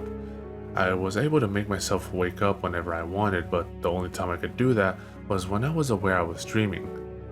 I settled in the third seat from the back. The air around me felt so realistically warm it was hard to believe this was a dream at all. "The train is departing," said the announcement, and the train started moving. My heart was pounding hard with both anxiety and expectation. The train entered into a tunnel soon after leaving the platform. The tunnel was illuminated with a mysterious purplish light. This tunnel, I thought, is like the tunnel I saw on that ghost train ride in an amusement park I was once on when I was a child. This thing I'm on too is just a monkey train. After all, this dream, like any other dream, is just made up of pieces of my own memories. It doesn't feel scary at all. Just then there was another announcement. The next station is Sliced Alive. Sliced Alive. Sliced alive? You mean like a fish? While I was still wondering, a loud scream broke out from behind. When I turned around, I saw the man in the last seat was surrounded by 4 ugly midgets dressed in rags. Before my eyes, the man was cut into pieces with sharp knives, just like what they would do to prepare for a sliced fish dish.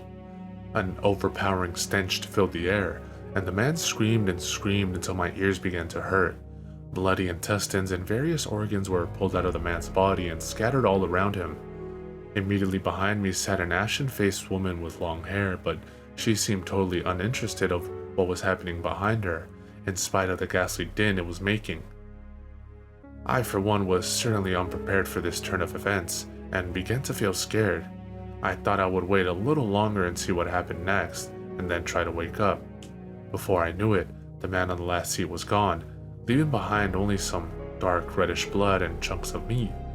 The woman behind me was still looking straight ahead with a blank look on her face. The next station is Gouging Out. Gouging Out, the announcement said. This time 2 midgets appeared, and with something that looked like serrated spoons they began to gouge out the eyes of the woman behind me. The woman's face, which had been totally blank only a moment before, turned into a mask of great fear and pain. Then came from her a piercing scream which nearly shattered my eardrums. I saw her eyeballs pop out. The stench of sweat and blood was unbearable. I bent over, trembling with fear. This was it. I couldn't bear it anymore. Guessing from how things had been, the next would be my turn, since I sat in the 3rd seat from the back. I was going to wake up, but not. I decided before I checked what the announcement would be next. The next station is Mince Meat. Mince Meat. This was the worst I could possibly expect.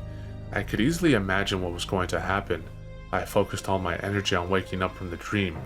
Wake up, wake up, wake up. This intensive praying was usually enough to escape from a dream. Abruptly, I heard something buzzing and wheezing close to me. A midget crawled up into my lap and held up some sort of device and waved it towards me. It must be a tool to turn me into mincemeat. Still, all I could do was close my eyes and tight and pray frantically. Come on, please, wake up. Wake up, wake up, wake up, wake up. The buzzing sound was getting closer and closer. Finally, it got so close that I felt the wind pressure on my face, and just when I thought that was the end of me, everything became quiet and still.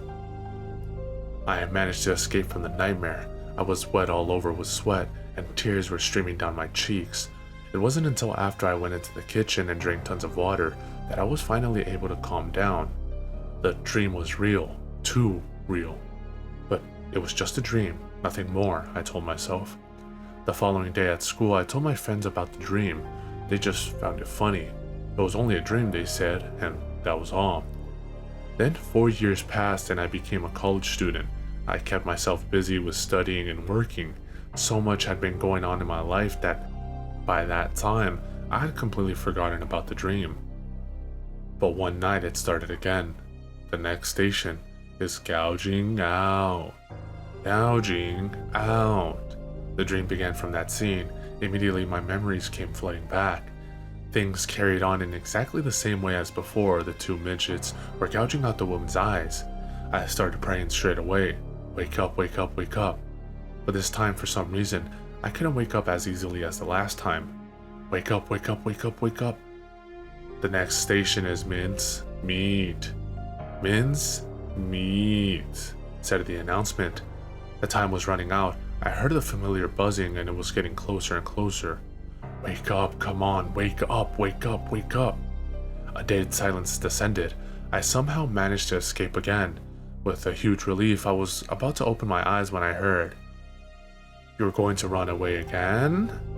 But the next time is going to be your last." It was the voice of the announcer in the dream. When I opened my eyes, I was back in my own room. The last voice wasn't part of the dream. I heard it in the real world. There's no mistake about it. Why me? What things have I done to deserve this? Since then, I have not had the same dream again, but I know that if I ever dream it again, I will die. Probably by a heart attack or something. It might appear to be a heart attack in the real life, but it will be mincemeat in the other world.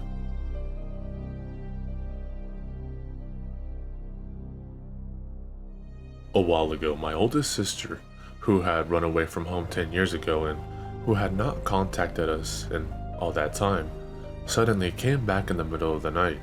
There was only me in the house then to receive her since our parents were out for the night. My sister seemed scared of something and she kept trembling. "Please, don't leave me alone. I don't want to go back. I don't want to go back." She cried and clung to me desperately. She was in a total panic and all I could do was take her to the old room on the first floor, which had been left exactly as it was as when she left 10 years ago, and laid her down on the bed.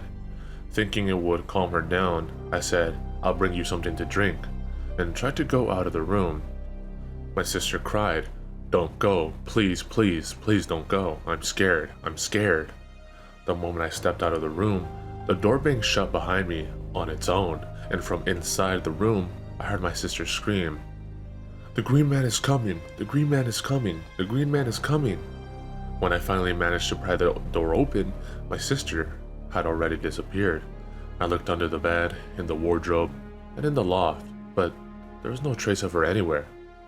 We still have her tattered shoes at the front door. It wasn't a dream, she just disappeared.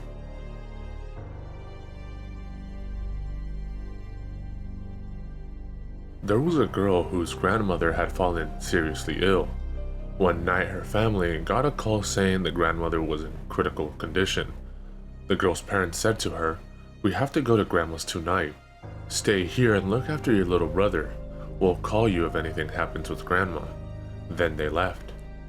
That night the girl stayed up in case her parents called her with some news of her grandmother, and it was past midnight when she heard the phone ring. "Hello?" said the girl. "Hello." It was her grandma's voice, although it sounded deeper and quieter than usual. "I'm in a wonderful place right now. Are you coming too?" Before the girl could answer, the phone abruptly went dead. Sometime later, the girl got another call, this time from her parents. What they told her was that the grandmother had passed away, and the time she died was exactly the same time as when the girl received that strange phone call.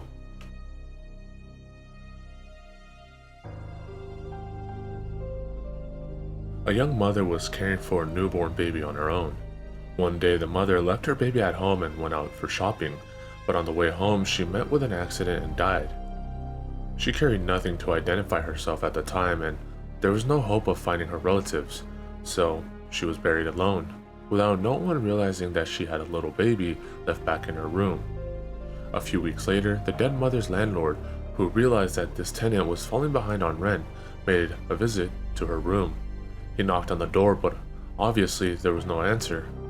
He asked the next door neighbors of his tenant's whereabouts, but got no useful information. She must have run away, thought the landlord, and fetched the master key. When he went inside, the room was dark and all the windows were shut. He tried to switch the lights on, but it was no use since the power supply had been cut off. He looked around in the dark. The room looked as though someone was still living in it. The furnitures were still there, and a black Cupid doll was left lying in the middle of the floor. She must have left it in a great hurry and had no time to take anything with her. The landlord mused, and stooped down to pick up the Cupid doll, but the moment he touched it, the doll crumbled apart.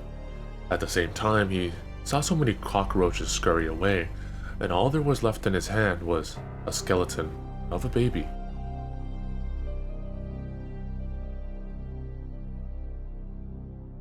There was a college student, we call him D, who loved pulling people's legs. For example, D would go to a restaurant with 3 friends, and when the waiter asked, 4 persons? D would say, "Come on, look more carefully, there are 5 of us." D would do this often, and people began to think D could really see it, but of course, couldn't see anything, really. He was just amusing himself by watching people's reaction.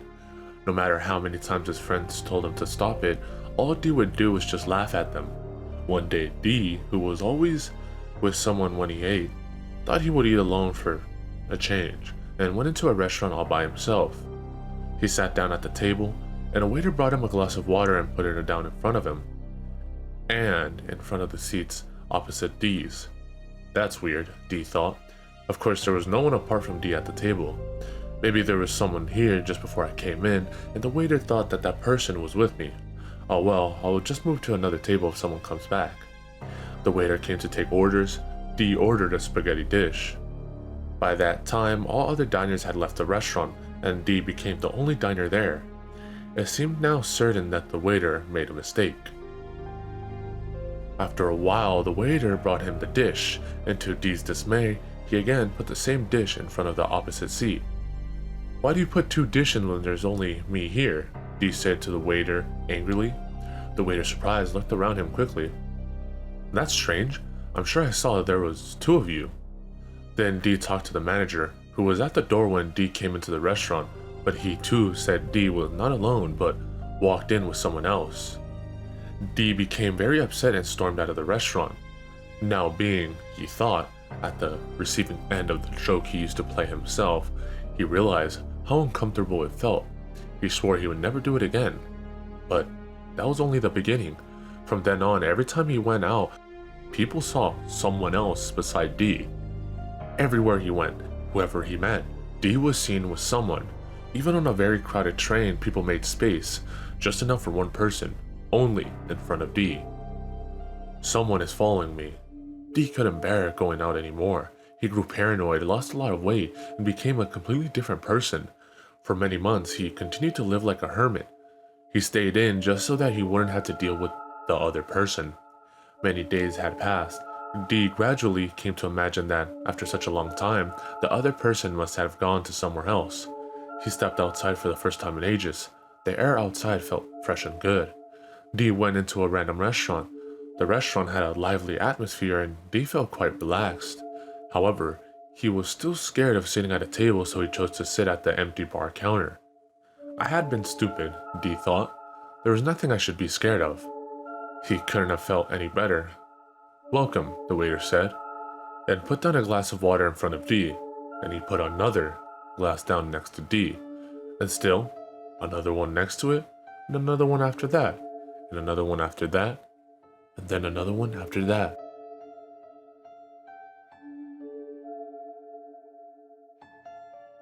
I come from a small village in the Shikoku region. This is a story I heard nearly 20 years ago, when I was still a junior high school student.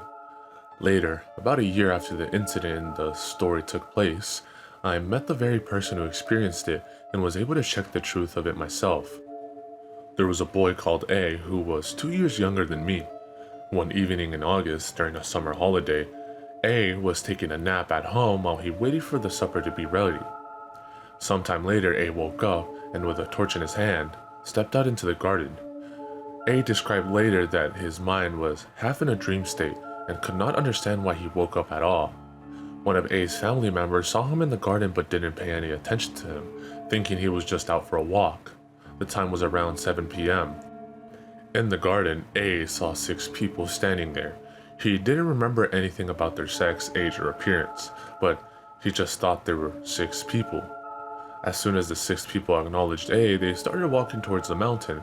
A's house itself was on the slope of a mountain. Even though A was half in a dream state and didn't have a clue about who they were, he didn't feel scared. The only thought that occupied his mind was that he should follow them, and he did so, almost as if he was being drawn to a magnet. Although the so-called mountain was more like a steep hill, it was still quite high.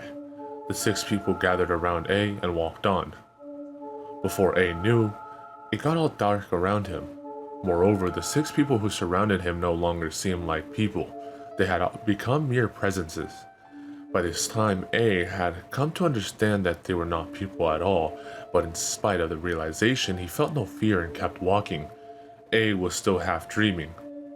The presences around him kept whispering between themselves, but he couldn't hear exactly what they were talking about. Some time passed before something tapped the torch. It was an insect that had been attracted to the light, and at the same moment, the six presences which surrounded A disappeared, and their voices also ceased. A regained consciousness instantly. When he looked around, he was alone in an area of the mountain he had never seen. The only source of light was the torch he was holding. Being overcome by a sudden rush of fear and confusion, he ran back home. When he finally managed to meet his family who had come out looking for him, it was already a few minutes before midnight. Later, A's family heard from a Taiyu, the priest of Izanagi Ryu, which is a religion, that what A encountered were those who had been lured by the seven Misaki, and they came to make A to be the seventh. If he had not come back before midnight, he would have been dead. But since A's grandmother prayed at an altar every day, a god came to A's rescue, using the insect as his medium. Certainly there is a well-known place in our region where once upon a time a woman who was betrayed by a lover killed herself and became seven Misaki. After her death, men died in succession under mysterious circumstances. A Taiyu tried to purify the place, but he gave up, claiming that this power is too strong for me to purify. But the death of the woman happened such a long time ago, and I heard quite a number of people died back then, that I suppose that they already had the required number of deaths to appease the spirits. I used to swim around the cursed place, it was by the sea, without any worry. In the end, we could never find out why they came for A. Apart from this incident, A has never experienced anything out of the ordinary up until now. At the time, I used to get scared imagining that one day they might come for me too. This is all I have to tell. Thank you for reading my story.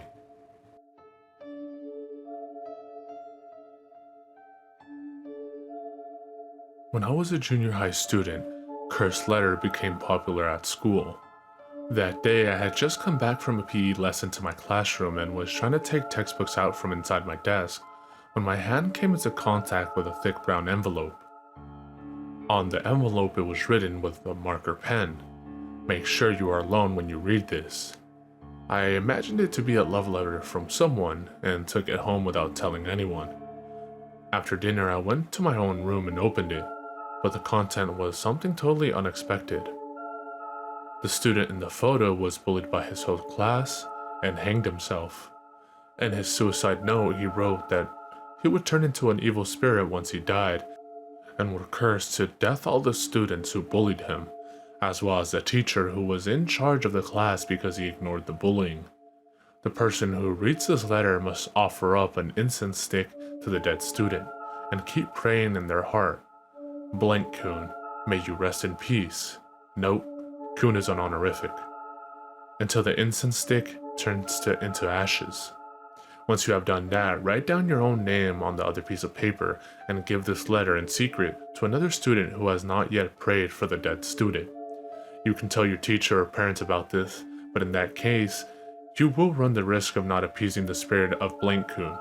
As a result, you may suffer some misfortunes. Those words were written on a dingy writing paper, and the other paper already listed the names of half my class. The name at the bottom of the list belonged to a girl in my class whom I had barely spoken to before. It appeared there was a pattern as to how the letter was being circulated. The person who read it would always pass it on to another person of the opposite gender. At this point, I could still have just ignored it. But as soon as I saw the photo that was enclosed with the letter, I felt shivers run through my entire body. It was an old, faded Polaroid photo, and it showed a ghastly pale face of a boy, with white cotton stuffed in his nostrils. For some reason, his eyes were wide open and his opaque gelatinous eyes were staring at something. This boy is dead, but he is staring at something, although I have no idea what. I couldn't take my eyes off the photo and realized that I must do whatever the letter was asking me to do. I went to the Kyakuma sitting room and got an incense stick from the Butsudan family altar, and then I prayed for the repose of the boy's soul, in the privacy of my own room, without the risk of being seen by my family members. A few days later, I secretly placed the envelope into the desk of another girl in my class. As I did so, I felt as if a heavy burden lifted off my shoulders.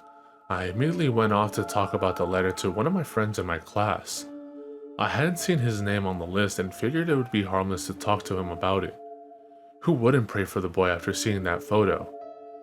When I said that, my friend responded with, "A photo? I don't remember seeing one." A month later, after the letter was passed on to another class, everyone in my class started talking about it. More than half of the class claimed that there was no photo in the envelope, while some of them said they saw it for sure.